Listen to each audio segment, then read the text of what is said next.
August 25ல இருந்து இரவு 7 மணிக்கு நம்ம கலைஞர் டிவில காத்து வாக்குல 2 காதல்.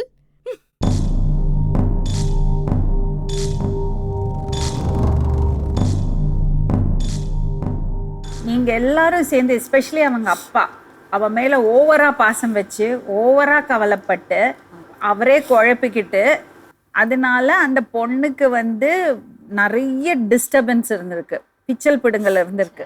எப்ப பாரு அழறது, பேய் ஓட்டுறேன்னு சொல்லி கூட்டிட்டு போறது, மந்திரம் மாயம் எல்லாம் பண்ணுறது, இதனால அவ ரொம்ப டிஸ்டர்ப் ஆயிருக்கா.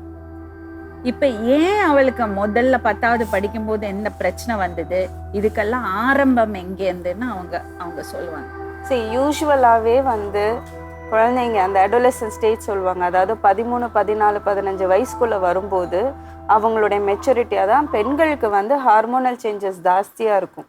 ஓகேங்களா? அப்போது அவங்க பெரிய பொண்ணு ஆகும்போது நிறைய சேஞ்சஸ் வரும்.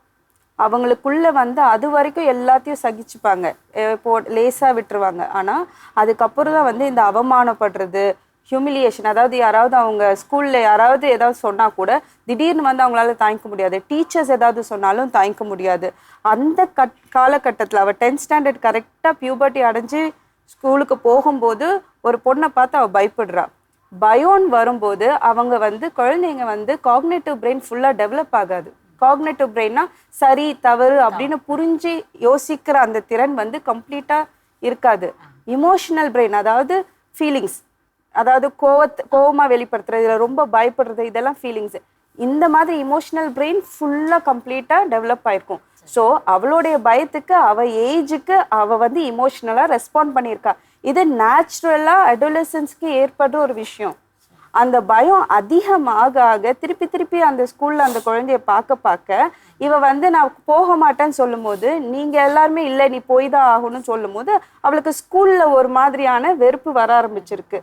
டீச்சர்ஸும் இவ ஸ்கூலில் படிக்கலை செய்யலை, இதனால் அவளுடைய படிப்பு குறையும் போது டீச்சர்ஸும் அவளை என்ன பண்ணியிருக்கிறாங்க, நீங்கள் சொல்ல அவங்களும் கண்டிச்சிருக்காங்க. அந்த கண்டிப்பு அவளுக்கு எம்பாரஸ்மெண்ட், அதாவது ஒரு அவமானமாக இருந்திருக்கு. அவளை யாரும் நம்ப மாட்டேங்கிறாங்க, அவளுக்கு ஒரு பயம் இருக்குன்றது யாரும் நம்ப மாட்டேங்கிறாங்கன்னு நினைச்சு அது என்ன ஆயிருக்கு அப்படின்னா